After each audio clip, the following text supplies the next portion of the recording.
You ever hear this idea that we have 5 to 10 to 20 pounds of toxic poop stuck in our colons? So today we're going to talk about if that's actually a myth or if there's some truth in it.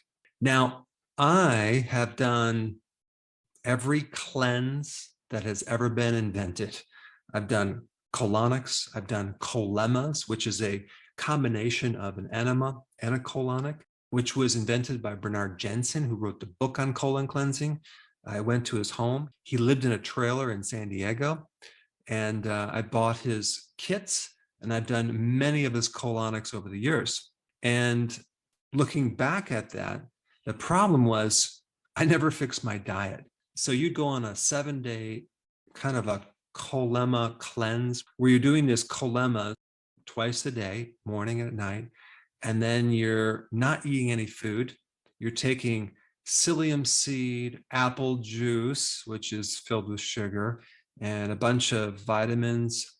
And literally, I was starving because my blood sugars were up and down because of the apple juice. I never got into ketosis. And I was just dreaming about eating a pizza because they never told you to consume electrolytes or sea salt. So I was so craving something salty.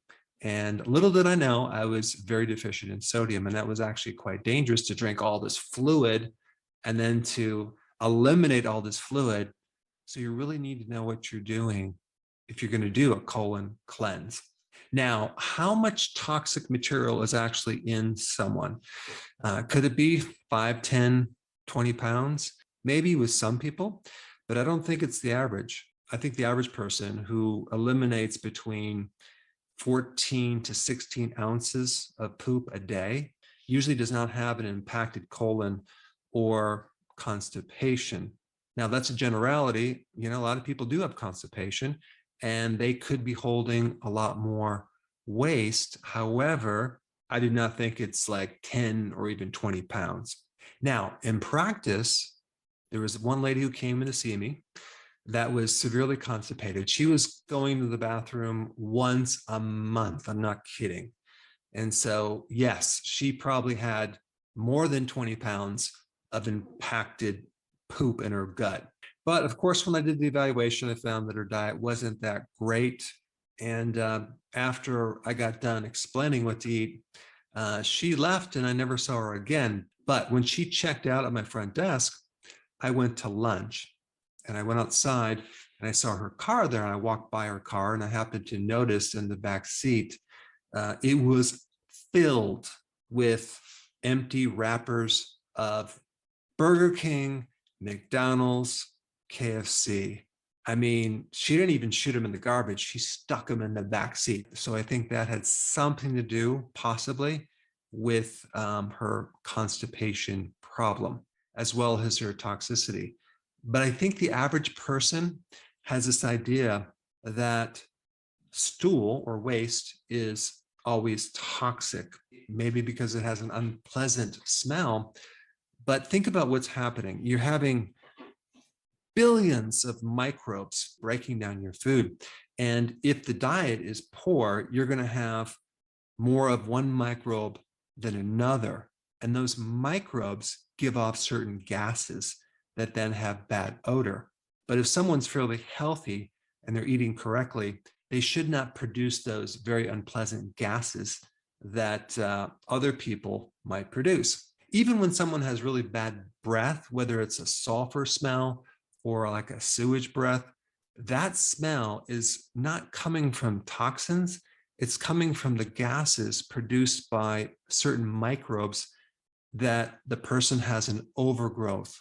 And it's the overgrowth of certain microbes or yeast or fungus that are producing that bad odor.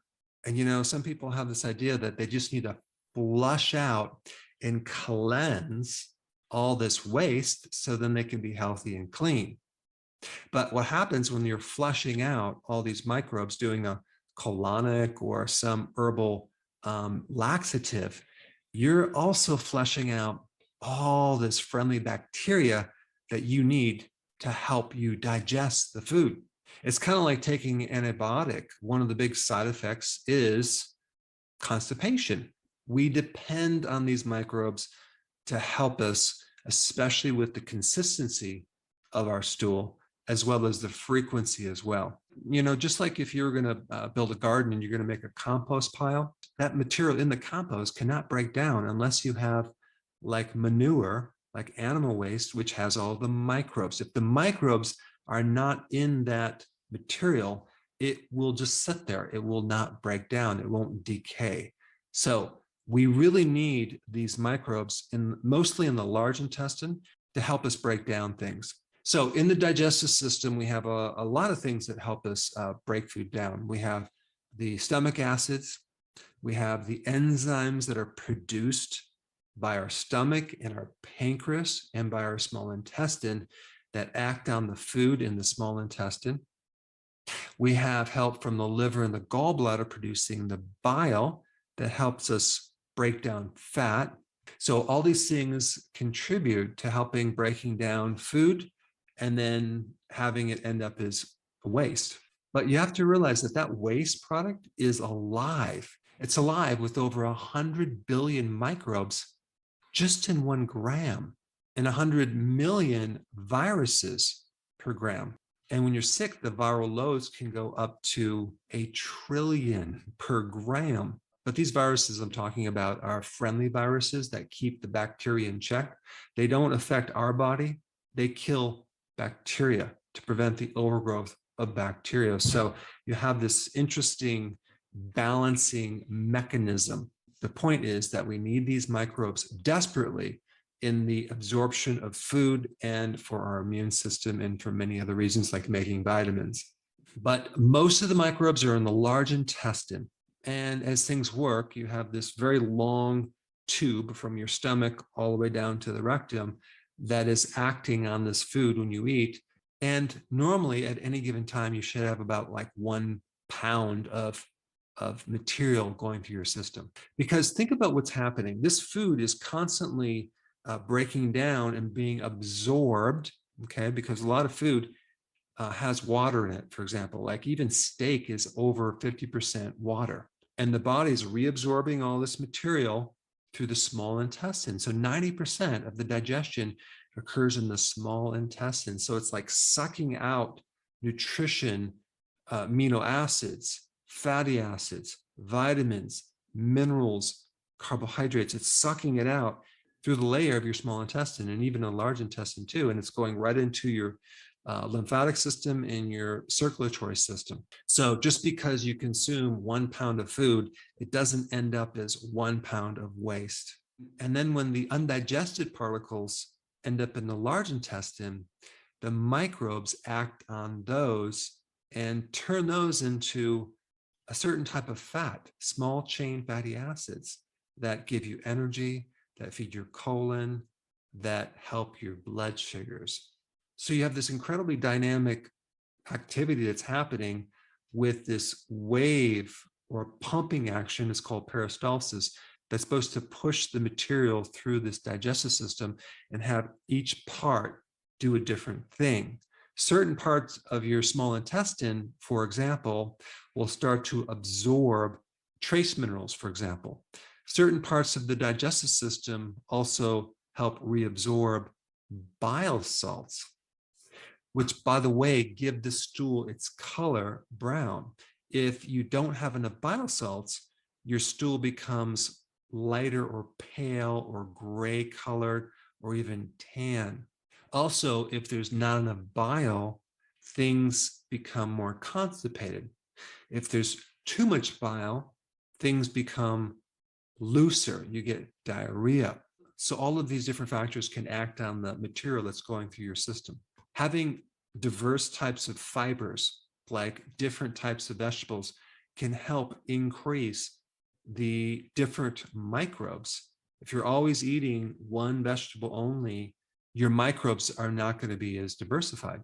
And so if someone's constipated, they really need to look at microbes like probiotics as well as fiber. But I'm not talking about Metamucil or psyllium husk. I'm talking about actual food fiber from vegetables. And when I'm talking about a probiotic, you can do probiotics in foods like sauerkraut, for example, has a lot of good bacteria, other fermented vegetables, other fermented dairy like kefir, or you can buy a good probiotic. Now, to be totally transparent, I do sell a high quality probiotic, but you can find a probiotic anywhere. Just make sure it's high quality and it survives the stomach. So there's a few important things you need to understand about this topic. Number one, the solution to either constipation or diarrhea always relates to your diet. So if you are constipated and you're trying to add more vegetable fiber to your diet and that doesn't work, and let's say you take a probiotic and it still doesn't work, I'm not opposed to taking a herbal laxative because that's a lot better than a medication.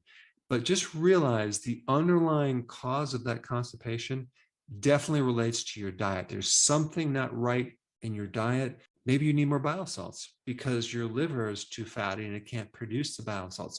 Maybe you need more stomach acids, or for example, more sea salt, which is sodium chloride, to help you build more hydrochloric acid, or even you need more enzymes because the pancreas is too exhausted because of the constant introduction of carbohydrates. So anyway, I wanted to clear up some of these interesting ideas people had in relationship to toxic poop, and to give you the understanding that not everyone has, pounds and pounds of toxic material in their colon that they need to flush out with a pill. You really need to figure out the diet because that's really the ultimate correction of digestive problems. Now, if you haven't seen my video on how to use foods to detoxify your liver, I put that up right here. Check it out.